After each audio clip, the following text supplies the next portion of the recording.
எனக்கு வர கன்சல்டேஷனில் எப்படி கேட்பாங்கன்னா, இந்த பையன் லவ் பண்ணுறானா, இந்த பொண்ணு லவ் பண்ணுறான்னு ஜாதகத்தை பற்றி கேட்பாங்க. ஒரு ராசியை வச்சு மட்டுமே அது எப்படி கண்டுபிடிக்கிறது அப்படிங்கிறத பற்றி ஒரு ரிசர்ச் பண்ணியிருக்கேன். அந்த ரிசர்ச்சோட முடிவு தான் இந்த வீடியோ. அந்த வகையில் நம்ம அடுத்து பார்க்கக்கூடிய ராசி மீனராசி. மீனராசி உங்களை நேசித்தாங்க அப்படின்னா, உங்களுடைய சோகம் அவங்களுடைய சோகம், உங்களுடைய ஹாப்பினஸ் அவங்களுடைய ஹாப்பினஸ், அவங்க உங்களுடைய மிரராக மாறிடுவாங்க.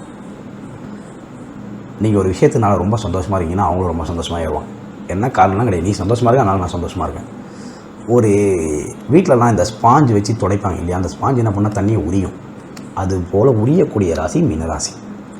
மீனராசி உங்களுடைய எல்லா எமோஷன்ஸையும் உறிஞ்சிக்குவாங்க. நீங்கள் கோபமானால் அவங்க கோபமாவாங்க, நீங்கள் சிரித்தா அவங்கள சிரிப்பாங்க, நீ சோகமானால் அவங்க சோகமாவாங்க. இதுதான் அவங்களை கண்டுபிடிக்கிறதுக்கான ஈஸியஸ்ட் பேட்டர்ன். உங்களுடைய மோசமான தினம் அவங்களுடைய மோசமான தினமாக மாறும். புரியுதுங்களா? அவங்களுக்கு ஒரு ஸ்ட்ராங்கான எம்பத்தி இருக்கும். நான் ஒரு ரியல் லைஃப்பில் பார்த்த ஸ்டோரி சொல்கிறேன். ஒரு பையனுக்கு உடம்பு சரியில்லை. மீனராசி கேர்ள் ஃப்ரெண்ட் கிட்ட அதை சொல்கிறான். அந்த மீனராசி கேர்ள் ஃப்ரெண்ட் என்ன பண்ணாங்க அப்படின்னா, உடனே டேப்லெட்ஸு இதெல்லாம் மருந்து இதெல்லாம் வாங்கிட்டு அவங்க வீட்டுக்கு வந்துட்டாங்க. இது டிப்பிக்கல் மீனராசி பிஹேவியர். உங்களுக்கு ஒரு ப்ராப்ளம், உங்களுக்கு ஒரு பிரச்சனை அப்படின்னா மீனராசி நினைக்கும் அதை எப்படியாச்சும் சால்வ் பண்ண நம்ம உதவுவோம். மாறா அதை கேட்டுட்டு, இப்போ நமக்கு ஒரு தேர்ட் பர்சனுடைய ப்ராப்ளம் நம்ம கேட்குறோன்னா நம்ம என்ன பண்ணுவோம்?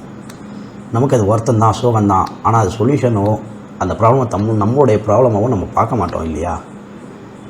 அதே போல் தான் மீனராசியும். மீனராசி உங்களுடைய ப்ராப்ளம் அவங்களுடைய ப்ராப்ளமாக பார்க்குறாங்க அப்படின்னா அவங்க உங்களை பிடிச்சிருக்குன்னு அர்த்தம்.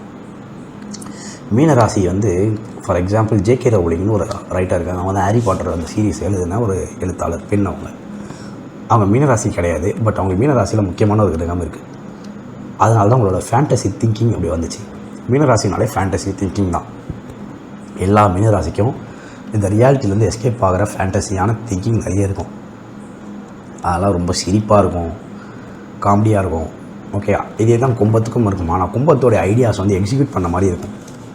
ஆனால் மீனராசியோட எந்த ஐடியாவும் எக்ஸிக்யூட்டே பண்ண முடியாது. அதுபோல் ஒரு திங்கிங்கில் இருக்கும். ஹாரி பாட்டர் மாதிரி உலகத்துக்கு நீங்கள் எப்படி போக முடியும்? அவங்க நினைப்பாங்க ஹாரி பாட்டர் உலகத்தில் போய் வாழ்கிறதா நினச்சிக்குவாங்க. இது போல் ஃபேண்டசி திங்கிங் நிறைய இருக்கும். ஆனால் இது யார்கிட்டையும் ரிவீல் பண்ண மாட்டாங்க. அவங்க உங்ககிட்ட ரிவீல் பண்ணுறாங்க அப்படின்னாலே அவங்களுடைய வல்னரபிள் ஸ்டேட்டை காட்ட ரெடியாக இருக்காங்கன்னு அர்த்தம். அந்த ஃபேண்டசி திங்கிங் உங்களுக்கு அவங்க சொன்னாங்க அப்படின்னாலே அது ஆணாக இருந்தாலும் சரி பெண்ணாக இருந்தாலும் சரி ஷீ லைக்ஸ் யூன்னு அர்த்தம். புரியுதுங்களா?